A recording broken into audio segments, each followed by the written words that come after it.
భారతదేశంలో దరిద్రమైనటువంటి పరిస్థితి. పెట్రోల్ దొరకదు, డీజిల్ దొరకదు, గ్యాస్ దొరకదు. అడుక్కు తినేటటువంటి రోజులు వస్తాయి.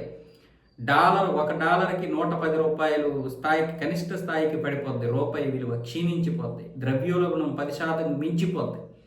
ఇక ఎక్కడికక్కడ వస్తువులు ధరలు పెరిగిపోతాయి. క్రూడ్ ఆయిల్ ధరలు విపరీతంగా పెరిగిపోతాయి. సామాన్యుడికి ఏమీ దొరకవు. లాక్డౌన్ కంటే దారుణమైనటువంటి పరిస్థితి వస్తుందని ఒక పత్రిక రాసింది. బీఆర్ఎస్కి చెందినటువంటి ఆ చెత్త పత్రిక దేశ ప్రజల్ని భయపెట్టడానికి ఇలాంటి దరిద్రమైనటువంటి జర్నలిజాన్ని ఎంచుకుంటున్నారు. ఇదేనా జర్నలిజం అంటే? పాకిస్తాన్ వాడు కూడా ఇంత చెత్తగా రాయడు, ఇంత దారుణంగా రాయడు. అదేంటో మీకు తెలుసు. తెలంగాణ అనే ఒక పేరుతో ఉంటుంది అది. ఇంత దారుణమా? మీకు ఎంతకి బీజేపీ పడకపోతే మాత్రం, కేంద్ర ప్రభుత్వం పడకపోతే, మీరు దేశంలో పుట్టారు కదా, ఈ దేశంలోనే కదా తినాలి.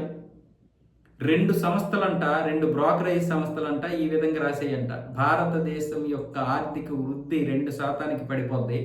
7-8% ఇప్పుడు ఉంది కదా, 2% పడిపోద్ది. ప్రజలు బిచ్చగాళ్ళగా అయిపోతారు. ఏమీ దొరకదు. తినడానికి తిండి ఉండదు, తాగడానికి నీళ్ళు ఉండవు అన్న విధంగా. ఇప్పుడు ఎవడరా ఇప్పుడు అక్కడ ఈరోజు పస్తులతో చస్తున్నాడు భారతదేశంలో? ఎవడికి పెట్రోల్ దొరకడం లేదు? ఎవడి పైన ఒప్పుకున్నారు? మంచిగా రంజాన్ వస్తే పండగ చేసుకుంటున్నారు, శ్రీరామనవమి వస్తే పండగ చేసుకుంటున్నారు, క్రిస్మస్ వస్తే చేసుకుంటున్నారు, అందరూ ప్రార్థనలు చేసుకుంటున్నారు, పూజలు చేసుకుంటున్నారు, ఎవరి పని వాళ్ళు చేసుకుంటున్నారు. దేశంలో ఎక్కడైనా సంక్షోభం వచ్చిందా? ఆ పరిస్థితి రానిచ్చిందా? రష్యా దగ్గర ఏదైతే మనకి రాయితీలతో దొరికిందో ఆ చమురుని ఇంకా మనం తాగుతూనే ఉన్నాం. ఇంకా ఉంది ఆ చమురు.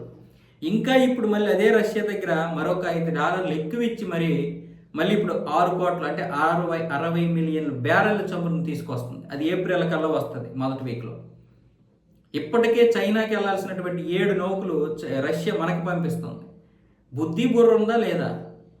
ఇప్పుడు కదా మీకు తెలుసుకోలేదు. నువ్వు మీడియా మిత్తి, నువ్వు ఎలాంటి జర్నలిజం ఎంచుకున్నావో తెలియదు. కానీ ఇప్పటికే చైనా నుంచి 2-3, రష్యా నుంచి 2 వచ్చాయి, హార్మోజ్ నుంచి 4 వచ్చాయి, అమెరికా నుంచి 1 వచ్చింది, సింగపూర్ నౌక.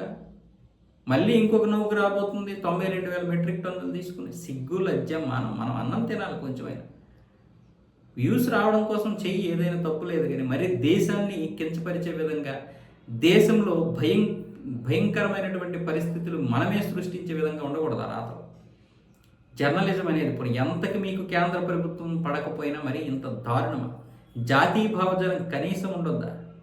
అందుకే ప్రజలు మిమ్మల్ని అక్కడ పెట్టారు. చివరికి ఒక్క ఎంపీ కూడా లేదు మీకు.